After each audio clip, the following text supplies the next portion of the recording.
Hello, chess fans! This is Rick from Chess to Impress with number 143 in the series of Viewers Games. If you would like your game to be analyzed on the Chess to Impress YouTube channel, you can send it to me by email to classroomchess64@gmail.com. It is the turn of Stuart from Scotland. Hello Rick, I love your content and especially the viewers' games, as I can relate more to that level and understand their thought processes more.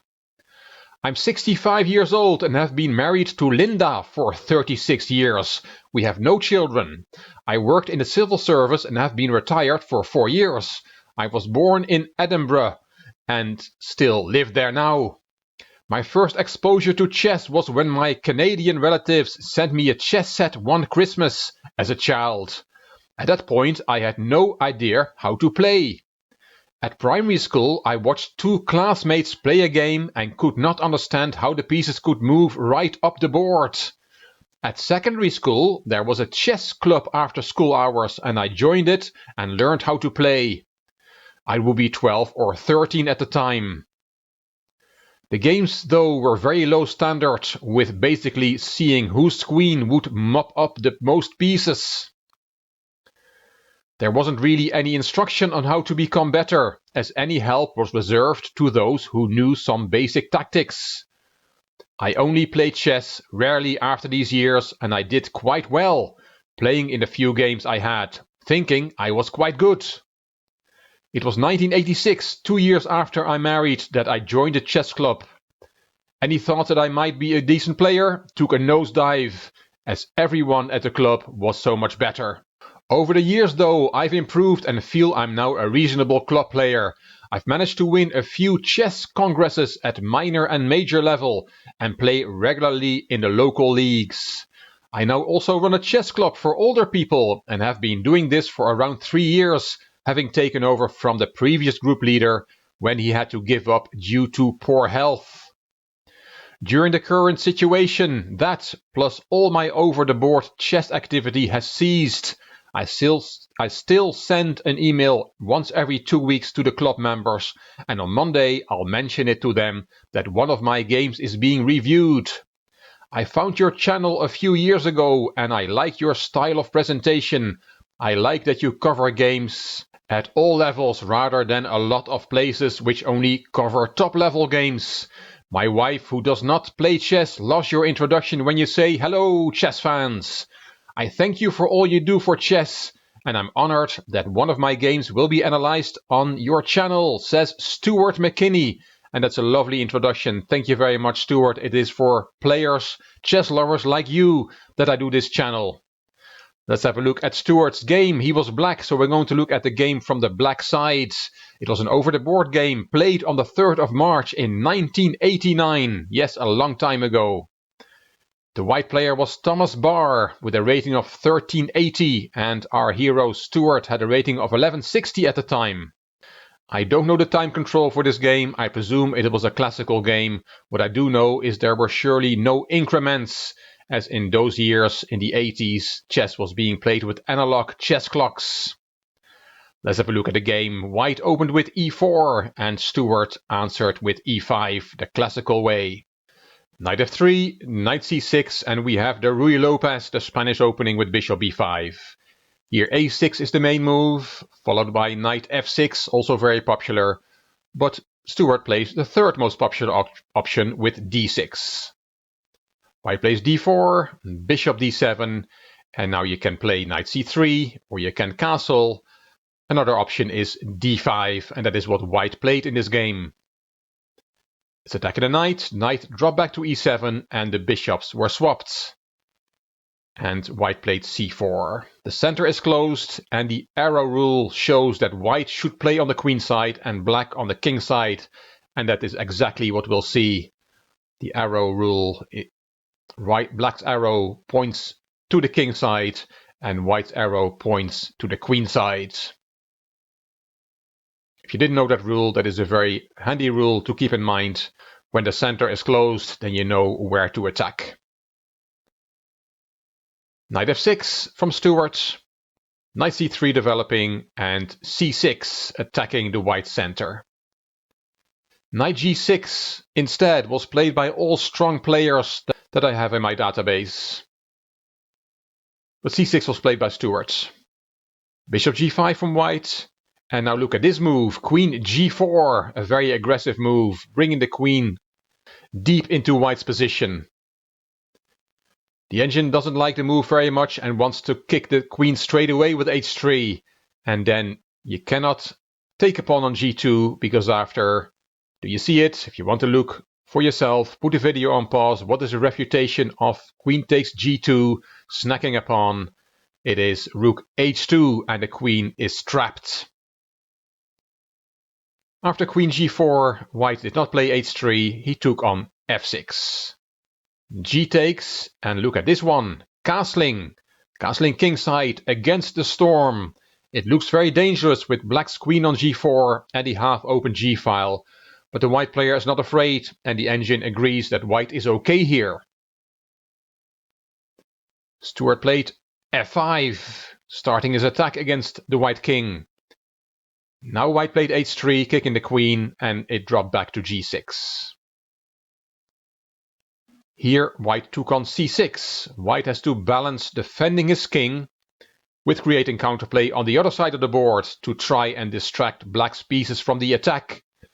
As always, this is a fine balance and strong players are much better at it than weak players, but of course that applies to everything in chess. B takes c6 is the best way to recapture, to keep control over the d5 square and keep the pawn on f5 protected. But Stuart took with the knight instead, and that is not a good move. Because now white could have played knight h4, and that is a double attack. It's attacking the queen and attacking the pawn, which is also attacked by the e-pawn. So when the queen plays, there will be knight takes f5, and that is a nice extra pawn for white, and a beautiful knight on the f5 square. White will then be better.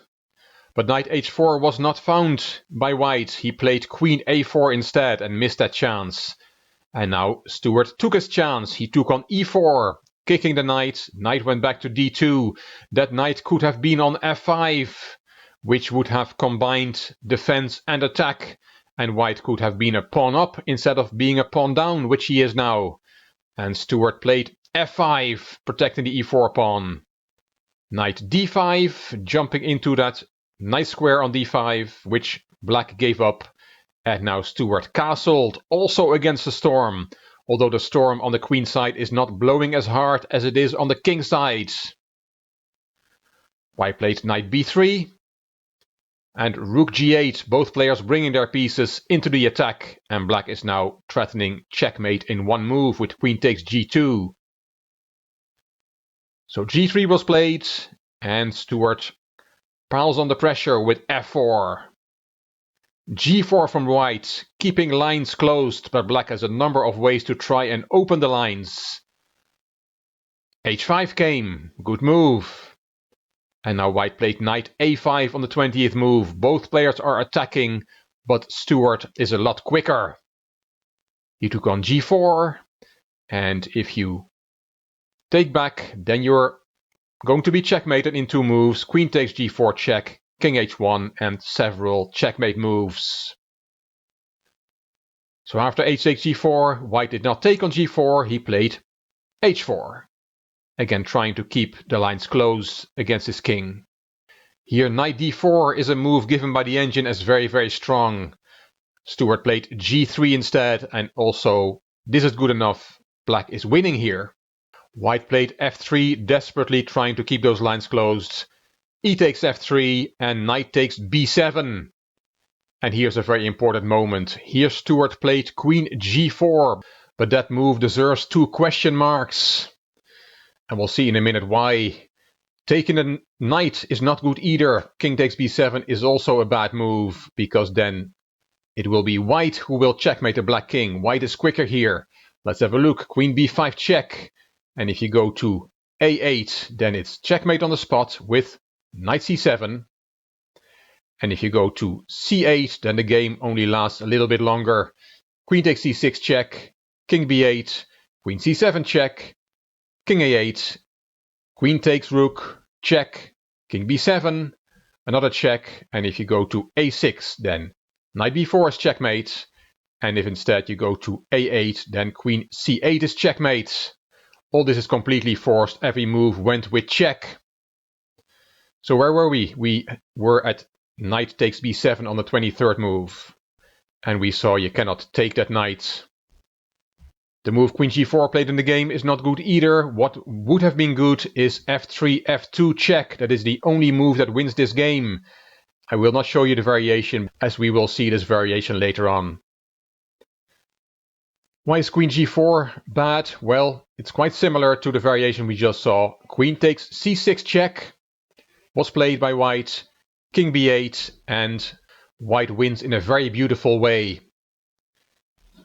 But he missed his chance. He played knight takes d8 here, and that is also a move that deserves 2 question marks. He could have won instead with queen c7 check, king a8, queen takes d8 check, king takes b7, queen c7 check, and if you go to a6, then we have knight b4 as we already saw. But what happens if you go to a8 here? How does white win now? There is no queen c8 checkmate as in the previous variation, because the black queen on g4 is now covering the c8 square. The only move that wins here is really, really beautiful. I haven't seen many moves that have so many purposes. Rook takes f3, what a move! Taking the pawn that was threatening a devastating check with f3, f2, and also the rook cannot be taken. And white is bringing in another attacker over the 3rd rank, which will win him the game. What an amazing move. Rook f1 takes f3 as pointed out by the engine. Really, really wonderful. Why can you not take the rook? Well, then there is queen c8 checkmate. And what is the threat after rook takes f3? Let's make a move for black. He really has no way to save himself. Let's play bishop h6 to try and defend the back rank. Then there is queen c6 check, king b8, and that amazing rook delivers a checkmate on b3. Beautiful variation. Rook takes f3. What a move. So all that after king b8, which was played in the game, and then starting with queen c7 check. We looked at that variation. White wins. But in the game, white took on d8 with the knight. Double question mark, because now it is Stuart again who is winning. With that move, f3, f2 check, and black is winning. If you go to g2, there is f3 check, king h1, and checkmate. So you cannot play the king. The only other option is to sacrifice the rook on f2, but that is not as strong as that sacrifice on f3 that we just saw, that amazing rook takes f3 move, because here black wins. Stuart took on f2 with check, double check, king takes, and Stuart played queen g2 check. The quickest win is queen g3 check. Let me show you the variation. King e2, queen h2 check, king d3, and now the rook comes in with check. If you interpose the knight, this is checkmate. And if instead you play king e4, then we have a very nice checkmate move. Do you see it? Yes, queen c2 is the only move that checkmates a black king in one move, taking the f5 square away. So all this after king takes f2 and then queen g3 check. But Stuart pushed his king one square further, queen g2 check, king e1 only move, queen g1 check, king d2, and now you have to be careful. Queen f2 check or queen h2 check still wins for black, but Stuart made a mistake. He played queen d4 check instead. And that swings the balance again, this time in white's favor. And why is that? Because now the white king will escape, believe it or not. And white still has a checkmate in one move threat on b7. So if black wants to win, he has to do everything with check. After queen d4 check, king c2 was played, rook check, it all looks good for black, but there is king b3, queen takes b2 check, king a4, queen c2 check, king b5, queen b2 check, and now the knight interposed. This all came on the board, and there are no more good checks for black, and there's definitely no more checkmate. And white still threatens checkmate himself on b7, as we saw. Incredible how that king escaped. Queen and rook looked so strong, but the king still escaped. To b5. What to do for black? Stuart hurried back with the rook to cover the mating square on b7. And now almost everything wins for white. Black has no threats. A move that I like is here a2, a3, threatening to play the king to a5. And then the knight will give checkmate on a6. He cannot take the rook, because then knight a6 is checkmate on the spot. But white did not find one of the many winning moves. This is move 35. I don't know, as I said, what the time control was, but I presume that both players were getting very low on time. And as I said, in those years there was no increment. And white made the final mistake. He played knight e6, and that loses control over the b7 square. Stuart grabbed his chance. He played rook b7 check. If you go to a5 with the king, you'll get checkmated with queen takes b4 check, king a6, queen a3 check. You have to interpose your queen and checkmate. In the game after rook b7 check, white decided to sacrifice the queen. Queen takes check and king takes, and here the dust has settled and white resigned.